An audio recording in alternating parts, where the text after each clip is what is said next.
जय हिंद। आज हम लोग एक महत्वपूर्ण टॉपिक पर डिस्कस करेंगे। ठीक है, टॉपिक क्या है? फ्रांस ने, ठीक, फ्रांस ने लगाया 12 दिनों की आपातकाल। ठीक है, आपातकाल को इंग्लिश में बोलते हैं इमरजेंसी। हम लोग इमरजेंसी के बारे में समझेंगे। इमरजेंसी किसे कहते हैं, उसकी परिभाषा, डिफिनेशन के बारे में। ठीक है, और क्या है कैलेडोनिया विवाद। देखिए, फ्रांस से कैलेडोनिया विवाद है, ठीक, इसको बारे में समझेंगे क्योंकि मेन टॉपिक आप इसी पर है। और जो आपको फ्रांस ने जो लगाया इमरजेंसी, वो कैलेडोनिया पर लगाया। ठीक, तो कैलेडोनिया विवाद क्या है इसके बारे में समझेंगे। ठीक है, देखिए इमरजेंसी क्या होता है। इमरजेंसी इंडिया में ही लगा था 1984 में। देखिए, इमरजेंसी का तात्पर्य होता है कि कोई बड़ा राज्य है, ठीक, कोई देश है, छोटे राज्यों पर का अधिकार ग्रहण कर ले, उसको बोलते हैं इमरजेंसी। जैसे मान लीजिए इंडिया है, तो भारत सरकार किसी राज्य पर अपना पूरा अधिग्रहण करे, अपना शासन चलाए, तो वहां पर होता है इमरजेंसी। मान लीजिए उत्तर प्रदेश है, तो उत्तर प्रदेश सरकार जो स्टेट गवर्नमेंट है, इसको हटाकर पूरा कार्यभार, प्रशासन, पूरा कार्यभार कौन संभाल ले? केंद्र, यानी सुपर पावर संभाल ले, उसको बोलते हैं इमरजेंसी। यानी छोटे पावर न रह पाए और बड़े पावर का ही अधिकृत हो, उसको बोलते हैं इमरजेंसी। तो इमरजेंसी की हर देश में परिभाषा विभिन्न प्रकार की हो सकती है, लेकिन इसका जो स्ट्रक्चर होता है इसी प्रकार होता है। कोई बड़ा पावर शक्ति छोटे पर पूर्ण रूप से अधिग्रहण कर लेता है या कब्जा कर लेता है, वो होता है इमरजेंसी। ठीक है, ये हर रूप का अलग अलग उद्देश्य का मानक होता है। ठीक, यहाँ पर इसी प्रकार से इमरजेंसी होता है। तो इमरजेंसी क्या होता है? कोई बड़ा पावर शक्ति है, अपने छोटे राज्यों पर पूर्ण रूप से अधिग्रहण कर ले या उस पर पूरा कब्जा कर ले या पूरा प्रशासन करे, उसको बोलते हैं इमरजेंसी। देखिए क्या है कैलेडोनिया। देखिए कैलेडोनिया ये है, ठीक, इसका नाम है न्यू कैलेडोनिया। ये कहां पर है? तो प्रशांत महासागर में। ठीक, क्या है? पैसिफिक ओशियन में। ठीक, जो कैलेडोनिया है वो है प्रशांत महासागर। यहां पर फ्रांस ने इमरजेंसी लगाया, यानी आपातकाल लगा दिया। ठीक है, देखिए ये है, ये यहां पर है। और ये न्यू कैलेडोनिया कहां पर है? ऑस्ट्रेलिया के बगल में। और यहां पर जो है फ्रांस ने यहां पर आपातकाल लगाया। अब समझते हैं कि फ्रांस कहां पर है। ठीक है, ये फ्रांस कहां पर है? देखिए फ्रांस एक यूरोपियन कंट्री है। फ्रांस एक यूरोपियन कंट्री है। ये पूरा क्या विश्व का नक्शा है। अगर हम दिशाओं के रूप में इसको डिवाइड करें तो इसको बोलते हैं ईस्ट। ठीक, ईस्ट, वेस्ट, नॉर्थ, साउथ है। ठीक है, और इसके बीचों बीच से जो लाइन जाती है, पृथ्वी के दो भागों से बांटता है, उसको बोलते हैं इक्वेटर। और क्वांटिनेंट की बात करेंगे तो एशिया, यूरोप, उत्तरी अमेरिका, दक्षिणी अमेरिका, अफ्रीका, आर्कटिक, अंटार्कटिक और यहां पर ऑस्ट्रेलिया महाद्वीप। देखिए ऑस्ट्रेलिया कोई महाद्वीप नहीं है। अगर आप बड़े क्लास के लिए पढ़ेंगे, बड़े एग्जाम के लिए, तो यहां पर है ओशिनिया महाद्वीप के नाम से जानते हैं। क्या नाम से? ओशिनिया महाद्वीप में 4 द्वीप है, उनमें से जो ऑस्ट्रेलिया है सबसे बड़ा द्वीप है, इसलिए सबसे बड़ा द्वीप के नाम है। इसलिए जो छोटे एग्जाम होते हैं वहां पर ऑस्ट्रेलियाई महाद्वीप के नाम से जानते हैं। देखिए अब देखिए, जो यहां पर आप देखे, जो यहां पर आपने न्यू कैलेडोनिया देखे हैं, अगर विश्व के नक्शे पे देखेंगे तो मात्र एक छोटा स्थान वो आपका पॉइंट नजर भी नहीं आएगा। ठीक, तो जो ऑस्ट्रेलिया है, ऑस्ट्रेलिया और ऑस्ट्रेलिया न्यूजीलैंड के ऊपर एक छोटा सा स्थान है। तो मान लीजिए हम जो पेन खींचे हैं, इतना बड़ा स्थान है। ठीक है, अब देखिए जो फ्रांस है, तो फ्रांस एक यूरोपियन कंट्री है। देखिए ये सभी जो यहां पर है, ये सभी यूरोपियन कंट्री है। ठीक है, अब आपको समझना पड़ेगा कि जो फ्रांस यहां पर है, फ्रांस जो है, जो रेड कलर का यहां पर है, तो इसका शासन यहां पर कैसे हो गया? क्योंकि यहां से देखेंगे तो काफी दूरी है, ये घूमकर आना पड़ेगा। तो एक बार आपको कौतूहल होगा कि फ्रांस अपने पास है, तो इसके आस ही पास कोई जगह होना चाहिए, ये इतना दूर कैसे हो गया, इसके बारे में समझते हैं। ठीक है, फ्रांस की कि यहां पर कैसे पहुंच गया। और इसके पहले फ्रांस की समझते हैं कि फ्रांस के पड़ोसी राज्य कौन है। देखिए जो यूरोपियन कंट्री है, तो यूरोपियन कंट्री में सबसे प्रमुख पैसे वाला देश कौन है? इकोनॉमिक रूप से जीडीपी करें तो जर्मनी है। जर्मनी के बाद सेकेंड हाईएस्ट जो है फ्रांस है, यानी पावरफुल तो है ही है। ठीक है, देखिए फ्रांस है, तो फ्रांस की राजधानी पेरिस है। ठीक, तो सबसे पहले फ्रांस की राजधानी पेरिस है। इसके जो पड़ोसी राज्य हैं, ठीक, बेल्जियम है, नीदरलैंड है, इसके ऊपर जो है यूनाइटेड किंगडम। देखिए अभी यूनाइटेड किंगडम जो ब्रिटेन है, इसकी भी चर्चा होगी, क्योंकि जो फ्रांस है वो ब्रिटेन पर ही आधारित है। ठीक है, और यहां पर नीचे देखिए आपका मेडिटेरेनियन सी है, इधर से अटलांटिक महासागर। ठीक, अब देखिए यहां पर जो फ्रांस है, यहाँ पर अटलांटिक महासागर बगल में है, लेकिन इसका एक जो गुलाम देश है एक यहाँ पर, जिसका नाम है न्यू कैलेडोनिया। कहेंगे कि आप ये गुलाम या 21वीं सदी में भी गुलाम है? देखिए अभी 21वीं सदी में जिस प्रकार से इंडिया भी कभी ब्रिटेन का गुलाम था, आज के डेट में 21वीं सदी की डेट में भी फ्रांस का कई गुलाम है। जैसे फ्रेंच गुआना है, ठीक, फ्रेंच गुआना आपका यहाँ पर है, ठीक है, यहाँ पर इसका गुलाम है। और उसी प्रकार से ब्रिटेन के बहुत सारे देश अभी उसके कॉलोनियन है, ठीक, यानी उसके गुलाम के रूप में कॉलोनियन उसको भी मानते हैं, ठीक। हालांकि अभी इंडिया इसको आजाद हो गया है तो इंडिया नहीं मानता है, लेकिन बहुत से अभी ऐसे देश हैं जो कि अभी ब्रिटेन के ही अधिकृत है, उसके वहां पर सर्वोच्च पद जो है ब्रिटेन के राजा का ही है। जैसे ऑस्ट्रेलिया है, तो ऑस्ट्रेलिया जो था अभी भी जब वहां के महाराजी एक्सपायर कही उसके पहले तक ऑस्ट्रेलिया का सर्वोच्च पद जो था वो किसका था? ब्रिटेन की महारानी का ही था, वहां ही झंडा फटता था, ठीक है। तो ब्रिटेन भी जो है ये ऑस्ट्रेलिया पर कब्जा किया हुआ था। देखिए समझते हैं, देखिए ये है आपका न्यू कैलेडोनिया, किसके बीच में है? तो देखिए सोलोमन आइलैंड और न्यूजीलैंड के बीच में है, ठीक है। और बात करें किस हिस्से साइड में, तो पूर्वी साइड में है, ठीक है, ये ऑस्ट्रेलिया के पूर्वी साइड में, क्योंकि बांटते हैं क्या? East, west, north, south. तो पूछेगा कि न्यू कैलेडोनिया किधर है? तो जो है न्यू कैलेडोनिया है ऑस्ट्रेलिया के पूर्वी साइड में न्यू कैलेडोनिया है, ठीक है। और यहाँ की आबादी, टोटल आबादी कितने?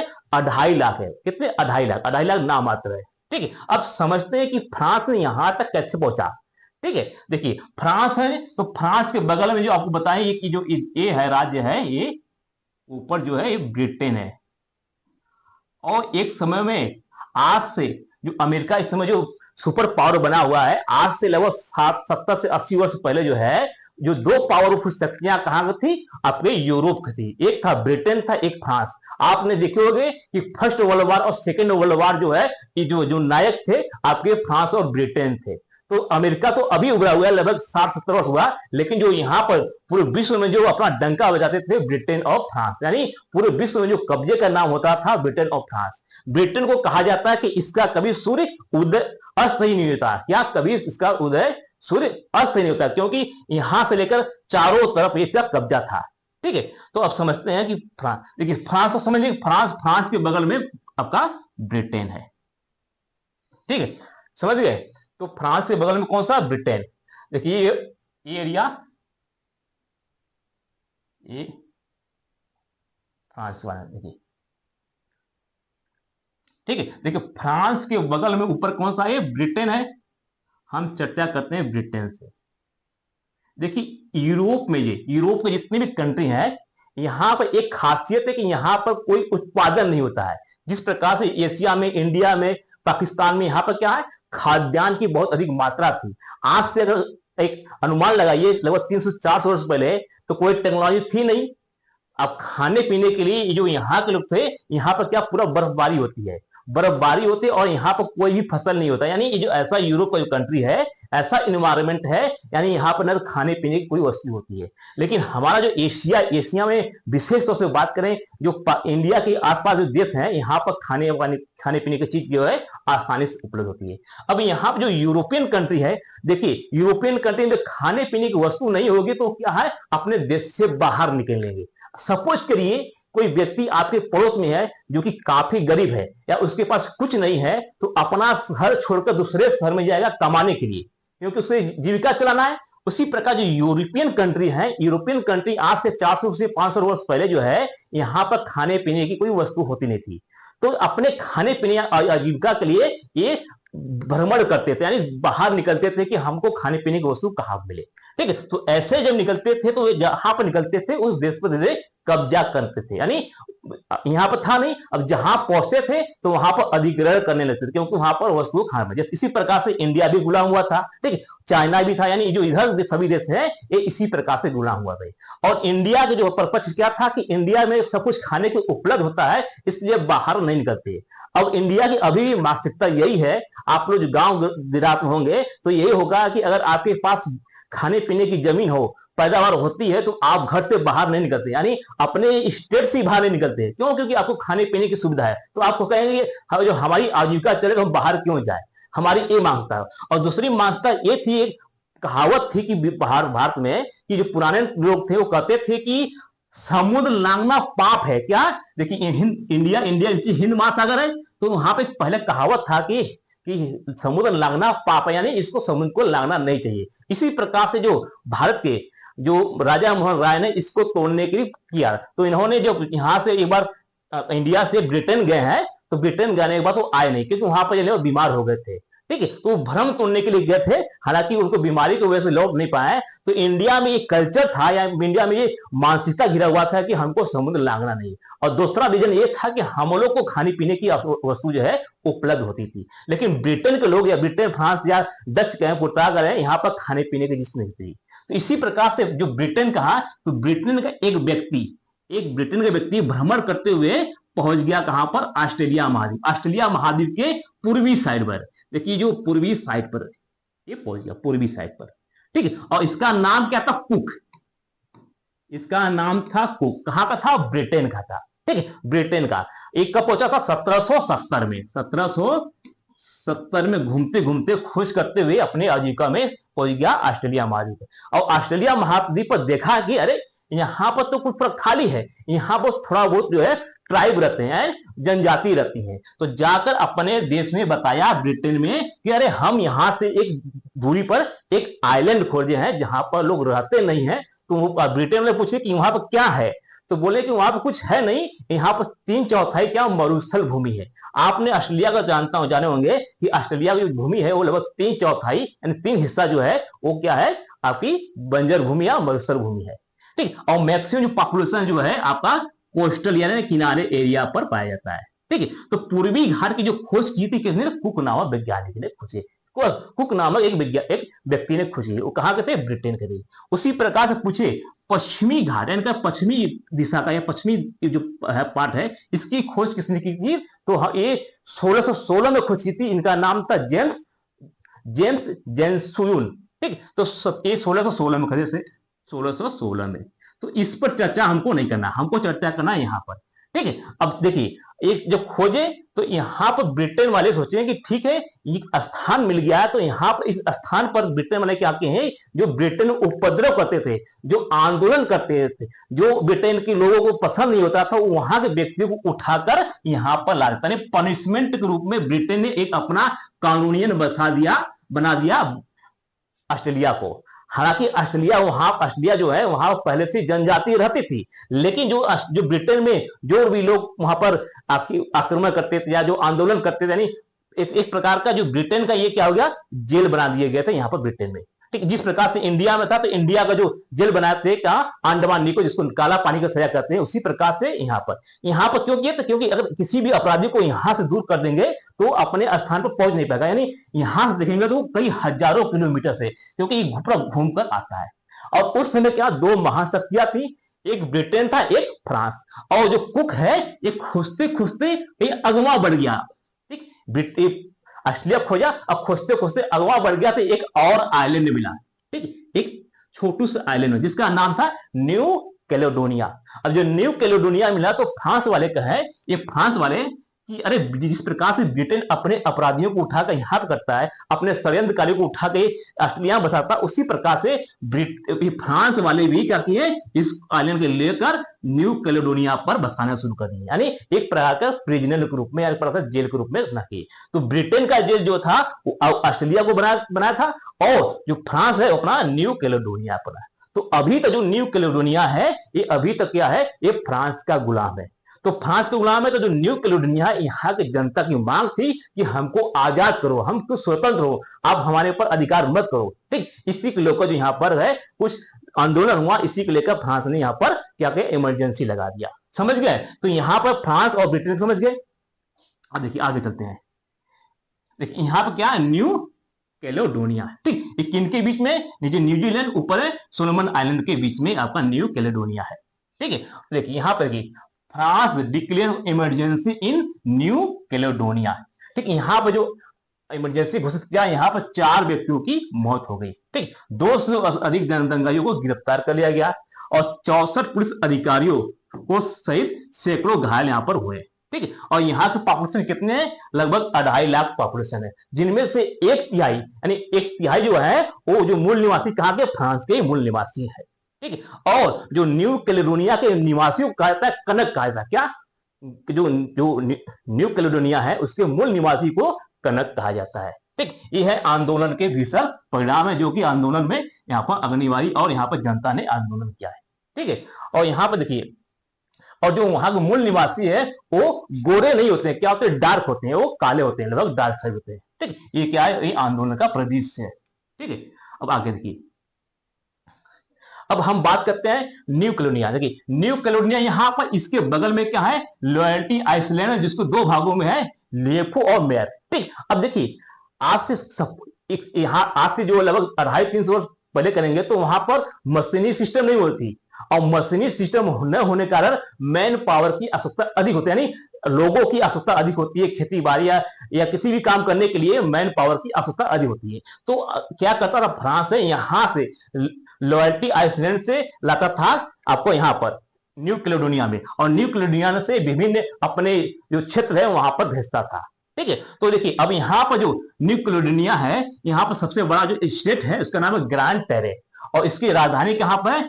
न्यूम। ठीक है, न्यूम। और न्यूम पर यह चर्चा हो रही क्योंकि 1998 में एक एग्रीमेंट हुआ, एक सहमति हुआ, जिसको न्यूम समझौता करते हैं। इसी के अनुसार से आज यहाँ पर आंदोलन की स्थिति आई है। ठीक है। देखिए, यहाँ पर क्या 1853 में, देखिए 1853 में फ्रांस ने यहाँ पर कब्जा कर लिया। कब किया? 1853। इसकी खोज कब की थी? तो 1717 में इसकी खोज हुई थी। कहाँ? ऑस्ट्रेलिया की। उसके पश्चात ये न्यू कैलेडोनिया की खोज हुआ। ठीक है। और जो खोज करने वाला व्यक्ति कौन था? कुक, और जहाज के रास्ते से खोज किया था। ठीक है। तो 1853 में फ्रांस ने यहाँ पर कब्जा किया, और उसका इस्तेमाल किसके लिए? पेनल कॉलोनी, यानी सजा देने के लिए इस्तेमाल करता था। ठीक, जिस प्रकार से ब्रिटेन है ऑस्ट्रेलिया को करता था, उसी प्रकार से न्यू कैलेडोनिया ये फ्रांस करता था। ठीक, इसके इलाका में। और इसी के दौरान यहाँ पर निकिल मिल गया। निकिल एक धातु होता है। ठीक, बहुत इंपॉर्टेंट होता है। और देखेंगे 1853 के 1800 के आसपास जो है, 1800 के आसपास है प्रौद्योगिक काल हुआ, यानी जो टेक्नोलॉजी जो का शुरुआत हुआ इसी के आसपास हुआ। अब यहाँ निकिल मिल गया तो यहाँ से खनन शुरू करना पड़ा। क्या? निकिल मिलने पर का भंडार पाया गया और खनन उद्योग का विकास होने लगा। यानी यहाँ पर तो पहले तक बंजर भूमि, लेकिन यहाँ पर जैसे यहाँ पर निकिल मिला इसकी वैल्यू और बढ़ गई। ठीक है। और 1878 में कनक को जो है ये न्यू कैलेडोनिया के जो मूल निवासी उनका नाम कनक के नाम से जानते हैं, विद्रोह कर दिया, और जमीन पर कब्जे को लेकर फ्रांसीसी और स्थानीय लोगों के बीच संघर्ष हुआ। ठीक है। कब हुआ? 1878 में। और 1980 का जो दशक है, फ्रांसीसी सेना और कनक अलगवादियों के बीच संघर्ष हुआ, जो कि भयानक संघर्ष हुआ, काफी विशाल हुआ। ठीक, इसके नेक्स्ट, ठीक, यहाँ पर 1988 में यूरोपियन यूनियन, ठीक, यहाँ यूरोपियन यूनियन, देखिए यूरोप के जो देश हैं, यूरोप के वहां पर लगभग 44 से 45 देश हैं। उनमें से कुछ जो देश हैं एक यूनियन बना है जिसका नाम है यूरोपियन यूनियन। उसमें वर्तमान में 27 देश हैं। ठीक, कितने? 27 देश हैं। हुआ करते थे 28, लेकिन ब्रिटेन उनमें से निकल गया, जिसको ब्रेग्जिट कहते हैं। तो वर्तमान में 27 देश हैं। ठीक है। तो 1988 में यूरोपियन यूनियन ने यूरोपियन यूनियन और कनक समुदाय के बीच एक एग्रीमेंट हुआ, समझौता, जिसका नाम है मैंटिगोन। ठीक, मैंटिनोन समझौता हुआ, और इसी कारण पेरिस में प्रत्यक्ष शासन समाप्त कर 1998 मतदान करने की, यानी यहाँ पर जब यहाँ पर आंदोलन हुआ तो जो यूरोपियन यूनियन ने यहाँ पर कहा कि अब यहाँ पर मतदान होगा और यहाँ पर जो फ्रांस का प्रत्यक्ष शासन है उसको समाप्त कर दिया जाएगा। ठीक है। और इसी को लेकर 1998 में नोमिया समझौता हुआ। नोमिया क्या है? जो यहाँ पर न्यू कैलेडोनिया इसकी राजधानी है, तो इसी के नाम से एक समझौता हुआ। कब हुआ? 1998 समझौता हुआ। ठीक है। किनके बीच में? कनक समझौता। तो समझौता में क्या? फ्रांस जो द्वीप को सौंपेगा, यानी फ्रांस जो है एक कनक लोगों को सौंपेगा, यानी उसको छोड़ेगा। ठीक है। और इसके लिए समय सीमा तय हुई, और उसको जनमत संग्रह से स्थगित कर दिया, यानी यहाँ पर कहा है कि यहाँ पर जनमत संग्रह कराएगा। और इसके साथ साथ 2006 में कनक द्वारा लंबे समय तक लड़ाई मानी गई, और यहाँ पर जो फ्रांसीसी है, जो फ्रांस की संसद है, यहाँ पर एक पास हुआ। यहाँ पास ये हुआ क्योंकि जो कनक लोग का मान था कि जो यहाँ जो न्यू कैलेडोनिया में जो फ्रांसीसी है एक तिहाई वो वोट नहीं करेंगे। जब जनमत संग्रह होगा तो वहां के मूल निवासी के लिए होगा ना, ऐसा नहीं कि अब बाहर से आकर देखते जनमत संग्रह करके अब जीत जाइए। तो यहाँ पर ये हुआ कि 2006 में ये हुआ कि जो कनक समुदाय के लिए जो फ्रांसीसी संसद में पास हुआ कि जो वहां के मूल निवासी वही वोट करेंगे, और फ्रांसीसी नागरिक जो न्यू कैलेडोनिया में वो वोटिंग नहीं करेंगे। तो फ्रांसीसी नागरिक जो है इन पर प्रतिबंध लगा दिया गया। ठीक है, इसी के लोग का जो आज जो इमरजेंसी लगा ये है, क्योंकि प्रतिबंध हटाकर इसको वोटिंग का राइट दे दिया गया। इसके साथ साथ जब यहाँ पर जनमत संग्रह कराया गया तो यहाँ पर कहा गया कि 3 बार जनमत संग्रह होगा। 3 बार जनमत संग्रह होगा तो 3-2 से, 3-1 से या 3-2 से या 3-0 से जो विजित होगा वही मान्य होगा। ठीक है, तो यहां पर जो जनमत संग्रह हुआ, तो जनमत संग्रह जो हुआ 2018 में रेफरेंडम हुआ। जनमत संग्रह को इंग्लिश में रेफरेंडम। ठीक है, और यस माने जो वहां के मूल निवासियों के साथ रहना चाहते वो यस करें, जो नहीं रहना चाहते वो नो करें। नो मतलब वो फ्रांस के साथ है। इसका मतलब ये कन्नक लोगों का था, ये फ्रांस के लिए था। तो जो नो करेंगे इसका मतलब फ्रांस साथ रहेंगे, जो यस करेंगे वो कन्नक के साथ है। तो पहले रेफरेंडम में फ्रांस क्या जीत गया। ठीक है, कितने 57% वोट मिले। इसी प्रकार से 2020 में जब जनमत संग्रह हुआ तो उस समय भी फ्रांस जीत गया 53%, और जो न मानने वाले को जो वहां चाहते कि वहां वोट वो 47%, यानी पहले ये यहाँ पर 2-0 से जीत गया। और यहाँ पर चलाकी किया, तुरंत 2021 में भी जनमत संग्रह करा दिया। क्यों? क्योंकि देखिए कोरोना काल था, तो कोरोना काल में सभी लोग घर से बाहर निकले नहीं, और फ्रांस ने इसका मौका देखते हुए जो वहां के अपने लोग थे, यानी जो वहां के ट्राइब थे लेकिन जो पक्ष में थे फ्रांस के, उनको लोगों को मतदान कराकर अपना परसेंटेज काफी ऊपर कर लिया। ठीक, यहाँ पर जो 96% फ्रांस के पक्ष में हो गया है, और वहां का जो मूल निवासी केवल 4%। तो यहाँ पर 2 होने के पश्चात ही वहां के लोग सहमत हो गए कि ठीक अब तो हम आजाद नहीं हो गए। इस प्रकार से जो न्यू कैलेडोनिया है ये कभी आजाद अब नहीं हो पाएगा। क्यों? क्योंकि जनमत संग्रह के द्वारा यहाँ पर मान हो गई, और यूरोपियन यूनियन भी इसको मान दे दिया कि अब ये फ्रांस का ही रहेगा। अब देखिए यहाँ पर जो मेन रीजन क्या है, जो देखिए मेन रीजन ये है कि जो यहाँ पर जो फ्रांस के जो लोगों को जो प्रतिबंध लगाया गया था कि वोट नहीं करेंगे, अभी एक बिल पास करके कहा गया है कि जो वहां के फ्रांस के लोग होंगे वो भी अब वोटिंग करेंगे, संसद में जाएंगे। ठीक, इसी के लेकर वहां पर आंदोलन हुआ है। ठीक है, अब देखिए जो यहाँ पे फ्रांस है, फ्रांस पूरे आइलैंड है, पूरे विश्व में हर जगह उसकी क्या है, नौसेना या और मिलिट्री बेसिस है। ठीक है, तो foreign military bases on the France, France की बहुत सारी ये सब क्या है बेसिस है। यहाँ पर क्या न्यू कैलेडोनिया है। ठीक, यहाँ पर आपका भी है, ये सभी जो है आपका फ्रांस की मिलिट्री बेसिस है। तो फ्रांस जो है, फ्रांस हुआ, ब्रिटेन हो गया, अमेरिका हो गया, चाइना हो गया, ये पूरे विश्व में अपना मिलिट्री बेसिस बना रहे हैं। रसिया हो गई, इन लोगों का बहुत ही विश्व में मिलिट्री बेसिस है। अमेरिका का तो लगभग 80 देशों में मिलिट्री बेसिस है। ये देखिए अमेरिका का क्या मिलिट्री बेसिस है। ठीक है, ये 2015 की डाटा है, जो कि देखिए इतना है, बहुत ही अधिक है। लगभग 80 देशों में अपना मिलिट्री बेसिस बनाकर रखा है कौन, अमेरिका। इसके साथ साथ इसकी जो नौसेना है, नौसेना भी बहुत ही पावरफुल है अमेरिका की। ठीक है, ये हर क्षेत्र में हर जगह अपना ये वर्चस्व बनाए रखता है अमेरिका, बहुत ही पावरफुल है, और काफी पैसे खर्च कर अपना स्थिति को बरकरार रखता है। ठीक है, और देखिए ये जो है ये भी फ्रांस, ये अमेरिका का ये लेटेस्ट है। ठीक, अमेरिका का जो है लेटेस्ट है। ये सभी जो है आपका नेवी और मिलिट्री बेसिस है। ठीक, ब्रिटेन, फ्रांस, इस जो ऐसे देश हैं जो अपने वर्चस्व को बढ़ाने के लिए पूरे विश्व में अपना एक प्रकार के मिलिट्री बेस रखकर ये वर्चस्व को कायम रखते हैं। आई होप कि आपको अच्छे से समझ में आएगा कि किस प्रकार से फ्रांस का कैलोनियन जो है, फ्रांस का एक गुलाम देश जिसका नाम है न्यू कैलेडोनिया, किस प्रकार से संघर्ष कर रहा है।